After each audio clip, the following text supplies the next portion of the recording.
Director, Honorable Bethel Amadi, the President of the Pan-African Parliament, Honorable Buti Manamela, Deputy Minister in the Presidency of the Republic of South Africa, Honorable Asumani Issa, Chairperson of the PAP Caucus of Youth, Honorable Members of the House, Honorable Francine Muyumba, President of the Pan-African Youth Union, but more importantly,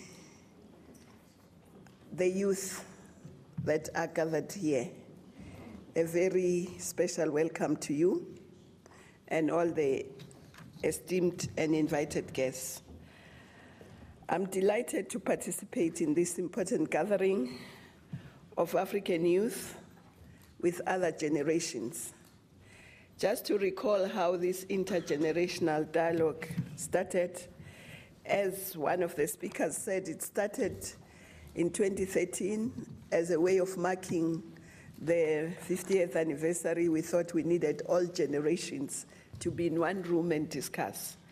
But the youth who were there asked if it could be a yearly event. And we are merely responding to your request by having this intergenerational dialogue.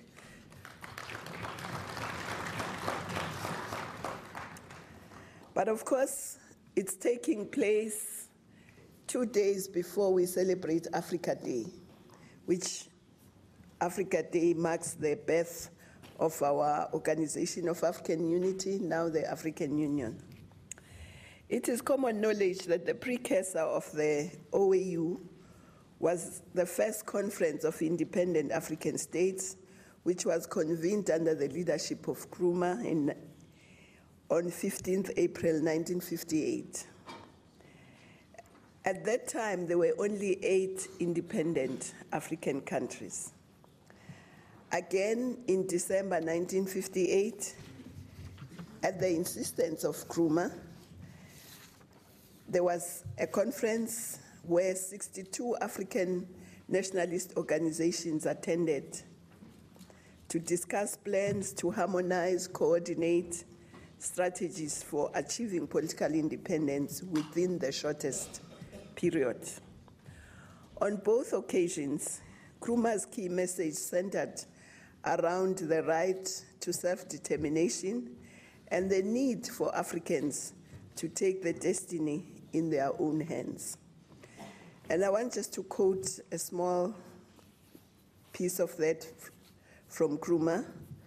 He said, "Freedom is not something that one people can bestow on another as a gift. They claim it as their own and none can keep it from them," said Nkrumah, close quote. So the youth of today stand at a similar crossroads as that time. And to use Nkrumah's prism, development and empowerment and peace is not something that previous generations will bestow upon yourselves. It is for your generation to claim it. You must claim prosperity, you must claim peace, you must claim a people-centered Africa, an integrated Africa. But you don't only claim it, you work towards it and achieve it. So that's the message that we are giving you today, coming from Nkrumah, but within the context of what is happening today. You cannot say our countries have got violence. Who are carrying the guns? It's not old people going like this. It's young people. Why are you carrying guns? Why are you killing each other? For what? Instead of making sure that you are involved in developing. You can stand up against people who say you must take guns to kill your fellow nationals. For what? So it is in your hands, as Nkrumah said. The previous generation took it upon their hands. That's why we are all liberated and we are standing here. What is our own raison d'etre? What do we exist for?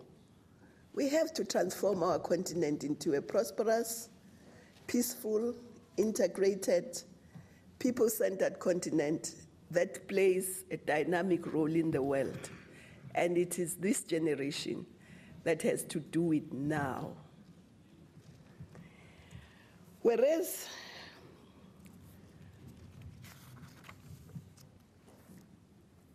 the youth of today, as I say, stand at this crossroads. As the older generation, we do have the responsibility to create an enabling environment so that today's young generation of young people is, as we know, the young people are the largest number in all our countries in this continent. So Africa is the youngest continent because more than 60%, 65% of African population is under 35, so they are young. This is the greatest asset we have as Africans. But of course, you have to invest in that asset. And what investments do we need to put for the youth, for them to be able to play the role I just mentioned earlier?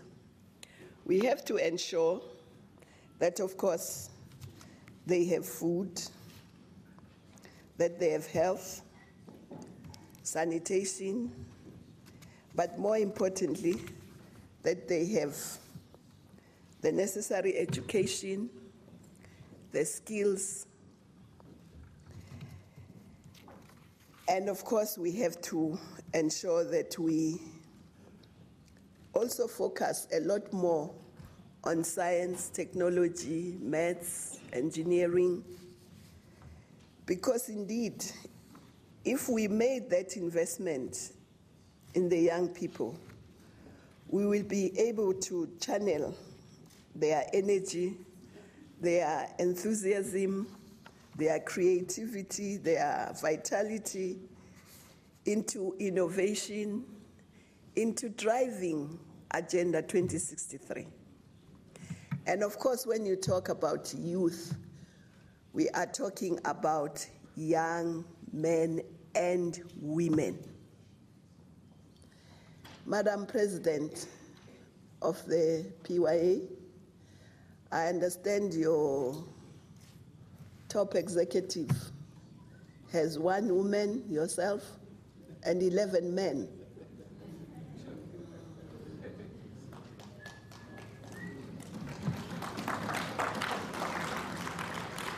I don't think that's the type of youth organizations we need on this continent. The majority of people, and of those young people, the majority are young women. You have 1 woman out of 12, it's a travesty.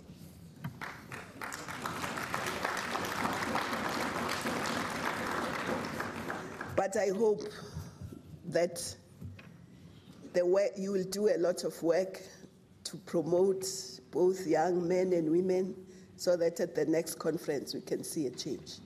But I hope you also have the power of co-option, because we can't wait for another conference to add a second woman to your executive. So I hope your constitution allows.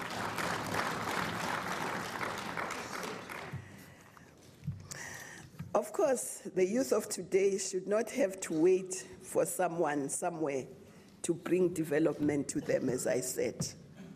We create the enabling environment, we give you the skills, and you run the race. A recent blog penned by one Kayode Aladen from Nigeria titled, Fellow Africans, the West Owes You Nothing. That blog is very interesting, by a young man. Well, I'm not sure actually, but a young person. And it goes like this, I'll just quote. I give you this. You are tough, smart, and resilient. And you have a survival instinct not seen in any other. No continent has the potential you have. No people of any other continent has been endowed like you. You have it all. Land and climate, natural resources, and a young population. But you slumber on as though you know not its value.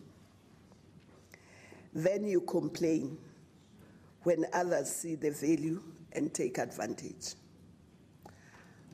I think that young man has summarized everything about our continent. Now when he says we slumber, he's right, we slumber. And we complain when other people take advantage. So I think he's saying we must wake up from our slumber. And that's what we have to do.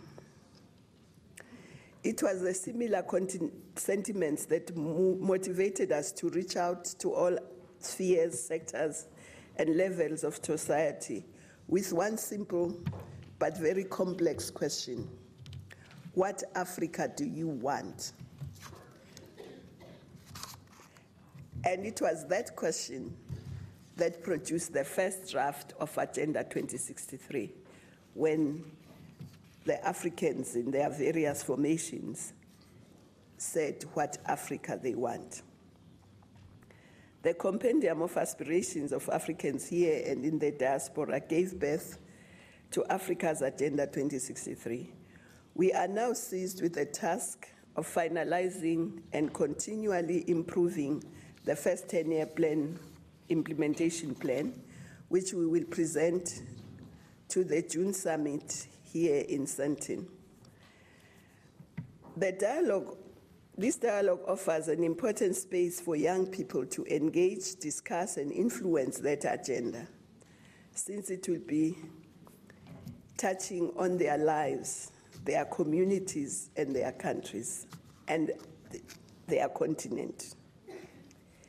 Since we have declared 2015 as the year of women's empowerment and development towards Africa's Agenda 2063, I hope in your engagements during these couple of days, you will pay special attention to the aspirations of young women and girls. That does not take away from the aspirations of young men. I'm just saying special attention, because the young women tend to be invisible. And that's why we don't have them even in the PYA. So we must pay special attention. The young must lead the way and present the now and the future in this regard, as well as by being examples of non-sexism in their organizations and challenge patriarchy wherever it rears its head. Honorable members and honorable youth, as our blogger said, we are a continent endowed with many advantages and resources. Of course, I've mentioned the first and the most precious resource, which is our people. The second resource, well, maybe whilst we are on that resource, I think it's important, and I hope you will discuss this, that we must move faster towards harmonization of our vocational and higher education curricula and qualifications, because this will open the way for free movement of people, of course, free movement of goods as well. Because it means you can study anywhere, work anywhere where your skills are needed, without people asking you, oh, what qualifications do you have? Oh, we don't recognize this or that. So that harmonization is very important. There is work going on that, but it's not sufficiently taken as urgently as it should, and I hope you will agitate and make sure that that harmonization happens. And of course, our development must, of necessity, include infrastructure that connects and powers the continent. Your generation, in your lifetime, must be able to, if you are in Johannesburg, to go back home to Senegal, to Maputo, to Dar, to Nairobi, to Bangui, to Kinshasa, to Nouakchott, to Addis, and to every other capital, if you so choose, by high-speed rail. That you should try and achieve in your lifetime, in your generation. We must also ensure that we connect through broadband, ICT, highways, and aviation. Flying is still difficult, better than it was when I was young, but we need to keep improving it. But there is a limit to how many flights we can put on the sky. Therefore, we must make sure that our highways are good for us to drive and connect. Our rail is good enough for us to go on the trains and connect.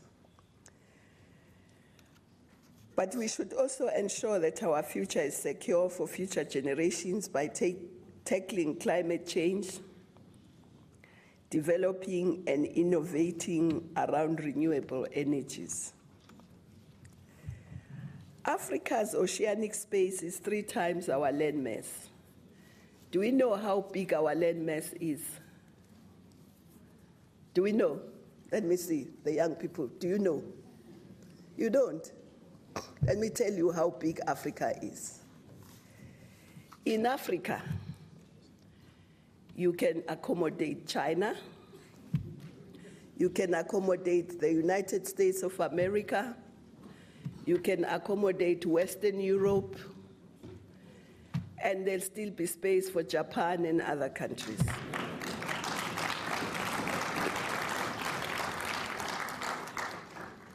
But of course, the oceanic spaces are more than 3 times that. But these oceanic spaces have a lot of resources. Who is exploiting those resources in our oceanic spaces? Is it us for our benefit? I would say no. Most of the exploitation of those resources is by others who have seen the value of what that blogger talked about. So it is important that we develop our blue economy, including maritime transport. We import a lot, we export a lot. But whose transport do we use when we export or import? We use other people's transport. Who works on those in that transport? It's other people. The insurance, the whole value chain linked to that. We are not benefiting. So we need to change. Because there are many jobs associated with taking freight across the maritime highways to other continents or bringing freight to our continent. So it is in this vein, and it is a travesty that Africa, who has amongst the largest portion of unused arable land, spends billions on importing food. But of course, agriculture on the continent has been relegated to older people. Young people, how many are in agriculture? Almost none. The average age of people who work on the land today in Africa is about 50. So it's a dying trade. So it means if we don't change, we'll be importing even more food than we are today. So we need to attract young people, both into agriculture and agribusiness. But of course, we cannot attract them unless we modernize agriculture. Because I can't imagine you, cool as you are, holding a handhold hoe going like this. Can you imagine yourselves? No. So the women, during our consultations, one of the things they said to us, we must retire the handheld hoe to the Agricultural Museum. They don't want it anymore. And they want to be provided with access to modern technology. So I think we must modernize. And we must not reinvent the wheel. There are other countries that have modernized agriculture. They've used newer technologies. When you talk, people say, oh, tractors are not affordable and they can't be used everywhere. True. But there are tillers of all sizes that can be used. But that will also free the women, because a field that they will plow with a handheld hoe for 3 weeks, they can do that with a tiller in 1 day. So, and the roots can go deeper, because that handheld hoe can't go much deep in the soil. So we are launching that campaign in June. And it is in our 10-year plan that in this decade, between now and 2025, we must indeed modernize agriculture. But also we must give access to land rights, financial and extension services, irrigation, but we must also use agriculture to industrialize and agribusiness. Africa must industrialize by adding value to our natural resources, beneficiating our mineral resources. Of course, to do this, we need engineers, we need vocational training, and we need other skills that I spoke about earlier. But why is it so critical that we industrialize? You see, now, we export more raw material, and we import finished goods from other people. When you export raw material, you export jobs as well, because that raw material value is added, beneficiation is done with higher level jobs. And so those jobs are created in the countries where we are exporting our raw materials, not in Africa. Secondly, you export revenue, because what you export as raw materials and what you get from it, and when you import the finished goods, the price is very different. So we are the biggest exporters of jobs and revenue. But on the other side of the equation, we have lots of people unemployed. We are a very rich continent with poor people. And our riches are going out to deal with poverty in other countries. And poverty remains in Africa. So industrialization is not just a nice thing to have. It has to be done. It has to be done if we are, in the medium to long term, going to stop the tragedy that we see every year of our young people, women, children, dying in the Sahel, dying in the Mediterranean. Somebody said to me in a conversation, oh, it's because Africa doesn't have energy. They are following the lights in Europe. And I said to them, yes, they may be following lights in Europe, but in reality, they are following the jobs that we export with our raw materials.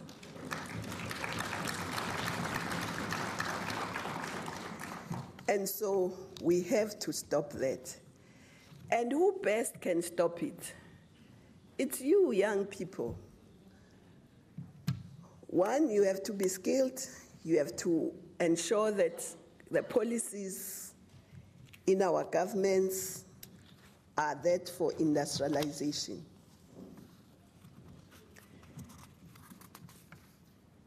Because if not, this continent will just sink deeper.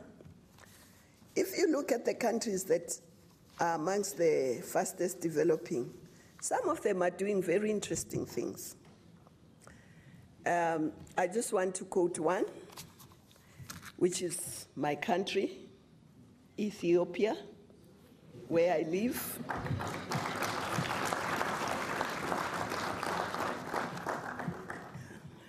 You thought I was going to say South Africa? No, I live in Ethiopia. One of the things that Ethiopia has done,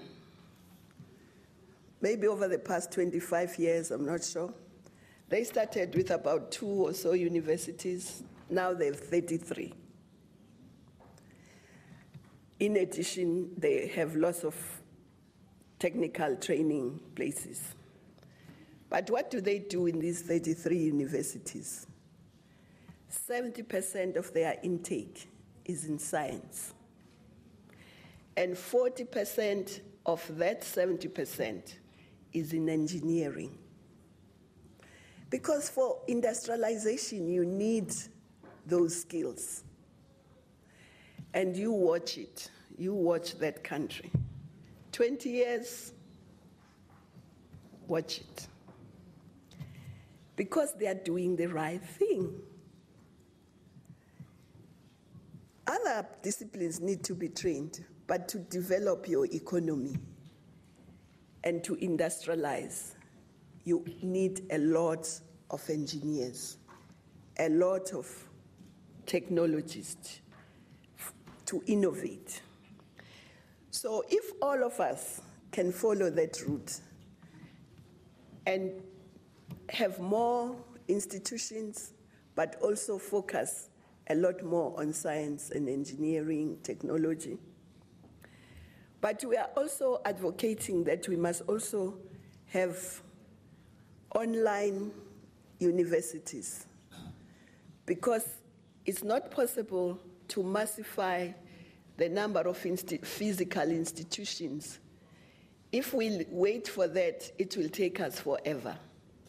But if we also take advantage of technology, we can quicker have our skills revolution. So we are looking at that as well. So we hope that you will support.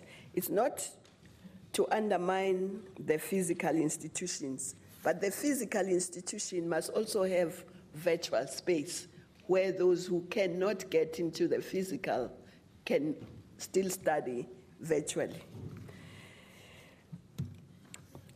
Let me also say that we need to silence the guns on our continent. It's not a must that there should always be a country that is where guns are blazing. But of course, the majority of countries, the guns are silent. And we must make sure that Agenda 2063 is implemented, because if we don't implement it in those countries where the guns are silent, tomorrow, when people are hungry, there are no jobs, the guns will start, or instability will start. But silencing the guns means the youth must refuse to shoot at another fellow citizen. They must refuse to kill fellow citizens for no good reason, and there's no good reason to kill a fellow citizen. Guns were meant, traditionally, guns were meant for hunting food so that people can eat. But now, of course, they are used to kill people. But on the African continent, let's silence the guns. And young people will play a very critical role in doing that. But you can't do that if you say, oh, I'm too smart to be in politics. You have to get into politics.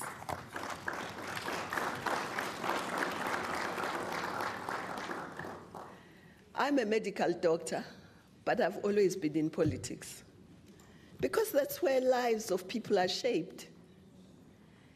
That's where futures are shaped. And it's not mutually exclusive that if you are a professional, you can't be in politics. You should be, actually. And sometimes young people these days, they don't even register to vote. They don't even exercise. It's not just a right, it's also a responsibility to vote. And you don't exercise that right and that responsibility. And it's not acceptable.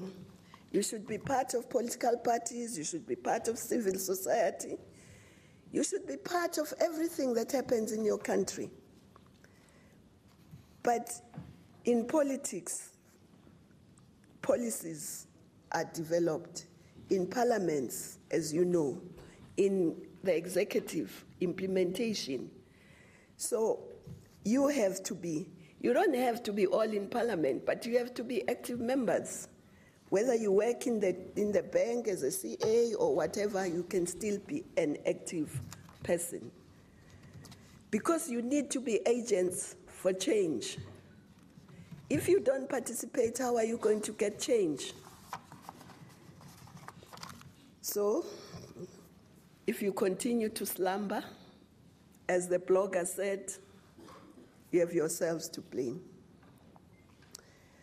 But I also want to say, as part of re-energizing the Pan-African movement and ideals, we're also encouraging young people in schools, in communities, in higher education institutions, to form AU clubs, to learn and influence your continental organization and learn about each other. Yesterday, I was very excited. I was in Cape Town at UCT, and they formed an AU club there. Because when you have formed the AU club, you look at all the decisions that our governments have taken, and you can say, this they've implemented, this they've not implemented. Then we engage them. We engage the Puti Malamelas there and say, why have you took this decision, why has it not been implemented? Because the decisions we take are very good, but implementation is a problem. Let me give you one example. In 2000, there was an agreement on Yamoussoukro Agreement, which is an aviation agreement, how we are going to work and cooperate amongst each other, have open skies, and grow our aviation industry. This was 2000. And it was supposed to start implementation by 2002. The 2 years were supposed to do all the groundwork, all the laws, all the things, 2002. At that time, the African airlines they had 60% of the share in the aviation market in Africa. What happened? No implementation. Today, collectively, the African airlines only have 20% of the aviation market in Africa. They've lost 40% to outside airlines. And if we don't implement, in 20 years, there'll be no airlines, African airlines.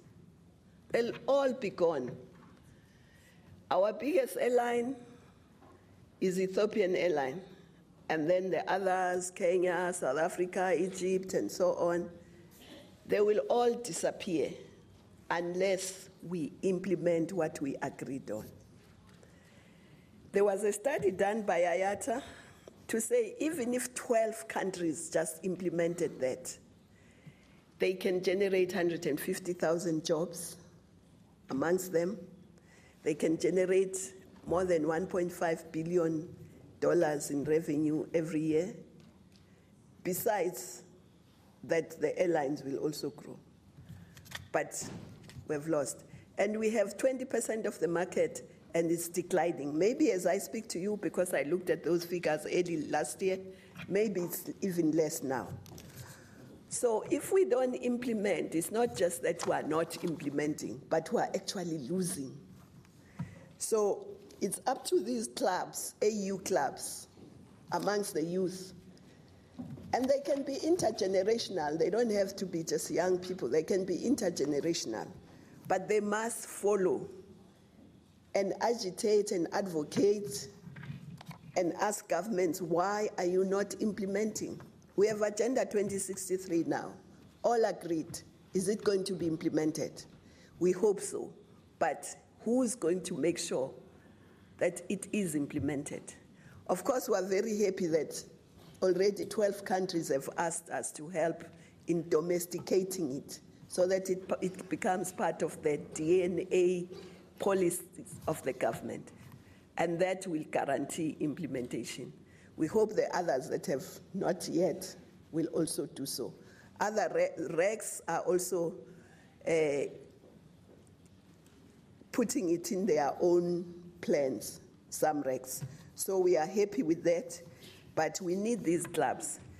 And of course, as part of these clubs, you'll be able to send representatives to summits, we will be getting AU clubs, not PYA, unless PYA gets its act together and on this matter and get clubs that are following, working with the commission, working with everybody to follow.